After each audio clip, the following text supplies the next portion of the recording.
Environ 4400 migrants sauvés de justesse des eaux libyennes. Les nouveaux candidats à l'immigration ont été secourus en Méditerranée au cours de multiples opérations coordonnées par les gardes-côtes italiens et libyens. Les rues de Pretoria noires demandent ce week-end en cause les nombreux cas de violence faites aux femmes. L'appel est à la mobilisation générale pour un coup d'arrêt au fléau.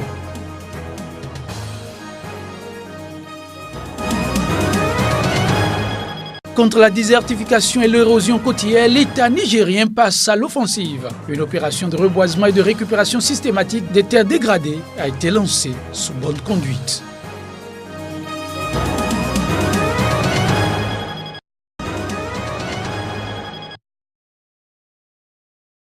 Pretoria fortement mobilisée pour défendre la femme en difficulté, la femme battue, la femme violée. Pour dénoncer le fléau des violences faites aux femmes et aux enfants, elles ont été plusieurs centaines de personnes à avoir défilé ce week-end dans la capitale sud-africaine. Nous devons maintenant assumer la responsabilité collective de nos actes honteux.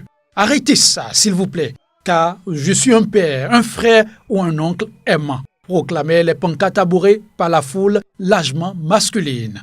Ils ont pris le devant pour signifier tout leur soutien à la jeune féminine. Ces derniers jours, plusieurs meurtres de femmes ou de fillettes, souvent assortis de viols, ont fait la une de l'actualité en Afrique du Sud, un pays qui détient un des plus forts taux de criminalité au monde. Selon de récentes statistiques officielles, une femme y meurt sous les coups d'un proche toutes les 8 heures et une femme sur 5 y subit au moins une agression violente dans sa vie. Face à l'ampleur des exactions, la classe politique joint désormais sa voix à celle de la société civile. L'ANC, le Congrès national africain, parti au pouvoir, a qualifié la récente vague d'incidents d'actes insensés et barbares à bannir. L'Alliance démocratique, principal parti d'opposition, a dénoncé quant à elle une faillite générale et a appelé à un débat national.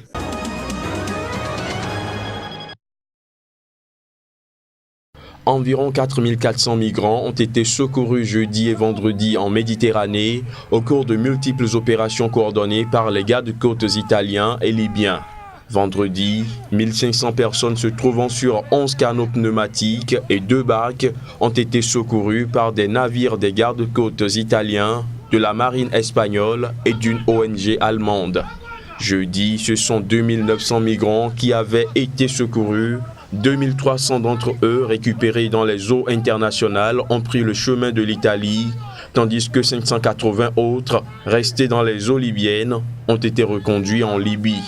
Depuis le début de l'année, l'Italie a vu arriver plus de 45 700 migrants sur ses côtes, soit une hausse de plus de 30% par rapport à la même période l'année dernière, selon un bilan du ministère italien de l'Intérieur qui ne prend pas en compte les migrants secourus depuis jeudi dernier.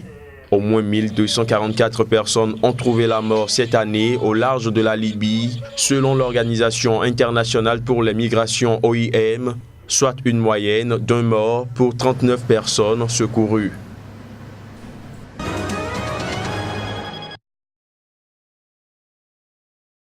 Le président tanzanien John Magufuli et ougandais Yoweri Museveni ont lancé un appel samedi à Dar es Salaam en Tanzanie en faveur de la levée des sanctions de l'Union européenne contre le Burundi. Yoweri Museveni, président en exercice de la communauté est-africaine et principal médiateur dans la crise burundaise, a estimé que l'Union européenne ne doit pas prendre des sanctions contre un État membre de leur organisation sans discussion préalable avec les autres États. Quant au Tanzanien John Magufuli, il a jugé que l'Europe devrait se concentrer sur ses propres problèmes tels que le Brexit. Cet appel lancé au cours d'un sommet régional des États membres de la communauté est-africaine a aussitôt été rejeté par un diplomate de l'Union européenne. L'ambassadeur de l'Union européenne en Tanzanie et auprès de la communauté est-africaine Roeland Vandegger a insisté sur le fait que les sanctions resteront en place tant que la situation ne changera pas au Burundi. Selon des sources de l'ONU et de certaines ONG internationales, la grave crise politique émaillée de violence que traverse le Burundi depuis avril 2015 a déjà fait entre 500 et 2000 morts et poussé à l'exil plus de 400 000 Burundais.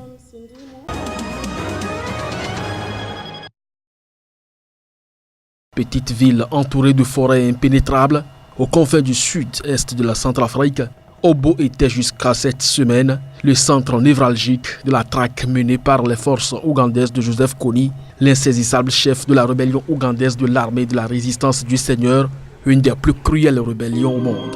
Jeudi, une cérémonie et un défilé militaire ont marqué à Obo la fin d'années de traque infructueuse par l'Ouganda. Le défi de recherche chez Kony va désormais être dévolu à une armée centrafricaine sous-équipée et qui n'est pas opérationnelle.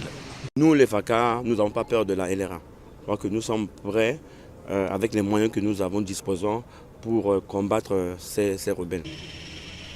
Mais les populations de l'Est de la Centrafrique et de nombreux analystes craignent que le retrait des troupes ougandaises et américaines laisse un vide sécuritaire profitable à un retour de la LRA et à la propagation d'autres bandes armées. Le retrait de ces troupes-là va laisser un grand vide, ce qui sous-entend que peut-être que la LRA va continuer à sévir parce qu'il y a un vide qui s'est créé. Et on peut dire clairement que le problème LRA n'est pas totalement résolu. N'est pas résolu. On dit souvent qu'il y a une réduction d'effectifs considérable de la LRA. Mais bon, si la LRA continue à courir toujours, ça veut dire que rien n'a été fait. À Obo, les inquiétudes sont palpables. Les membres encore actifs de cette rébellion ultra-violente pourraient avoir trouvé refuge dans les denses forêts entourant la petite ville.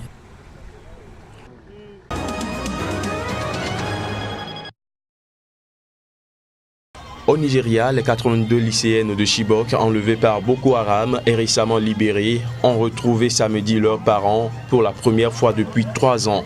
Les jeunes filles n'avaient eu aucun contact avec leurs parents depuis avril 2014, date de leur enlèvement par les djihadistes dans le nord-est du pays. Au cours des retrouvailles dans la capitale fédérale Abuja, les parents ont tenu serrer leurs filles pour les embrasser, poussant des cris de joie et coulant des larmes.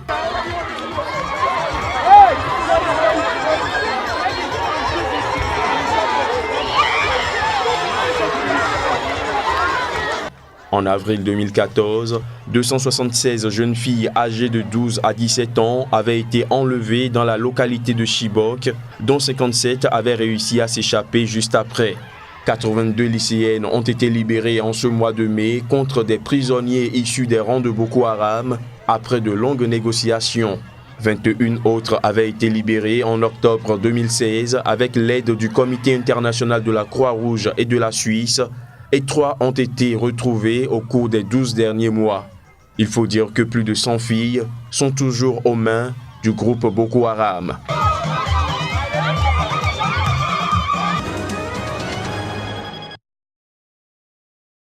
Cette équipe de la Direction générale de l'environnement du Niger, composée de plusieurs cadres des eaux et forêts, est en mission de supervision des sites de restauration écologique et de protection des écosystèmes.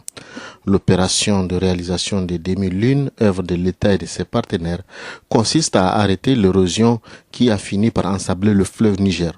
L'autre opération consiste à reboiser la ceinture verte à travers la plantation des arbres dans l'emprise de cette ceinture et de la ville de Niamey sur au moins 12 km. Le constat est plutôt satisfaisant.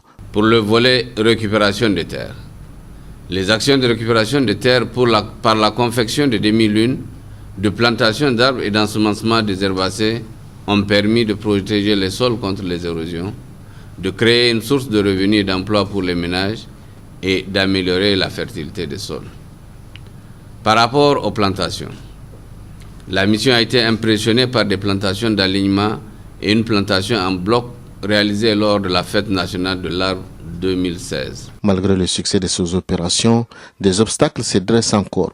Les superviseurs ont constaté la présence des animaux domestiques qui s'attaquent aux arbres, ainsi que le manque de statut foncier clair pour les sites de récupération des terres.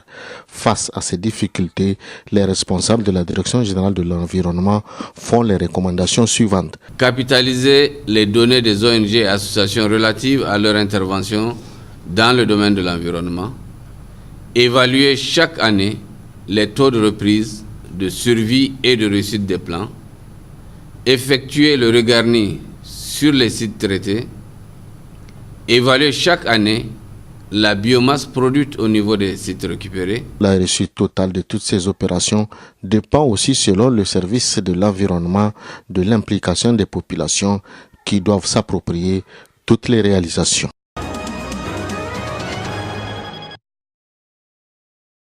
L'aggravation de la sécheresse en Somalie a eu pour résultat de doubler le nombre d'enfants admis au centre nutritionnel de Baidoa en un an, selon le Comité international de la Croix-Rouge. Le centre est l'un des rares endroits où les enfants souffrant de malnutrition peuvent bénéficier d'un traitement dans le sud de la Somalie. Qu'il s'agisse du marasme ou du kwashiorkor, des formes de malnutrition notées chez ces enfants somaliens, les médecins du Comité international de la Croix-Rouge apportent pour l'heure la solution. S'assurer que ces enfants peuvent garder leur état nutritionnel reste un défi pour le CICR parce que toute la communauté internationale ici, autour de Baidoa et dans Baidoa, est elle-même dans une situation critique. Au total, plus de 20 millions de personnes vivant dans des zones frappées par la sécheresse au Nigeria, au Soudan du Sud, en Somalie ou au Yémen souffrent de famine ou risquent très fortement d'en souffrir dans ce qui apparaît comme la pire crise que nous ayons vue depuis 50 ans, a fait remarquer le CICR. En attendant, l'appel à l'aide lancé par les Nations Unies ne semble pas recevoir, au sein de la communauté internationale, un accueil favorable.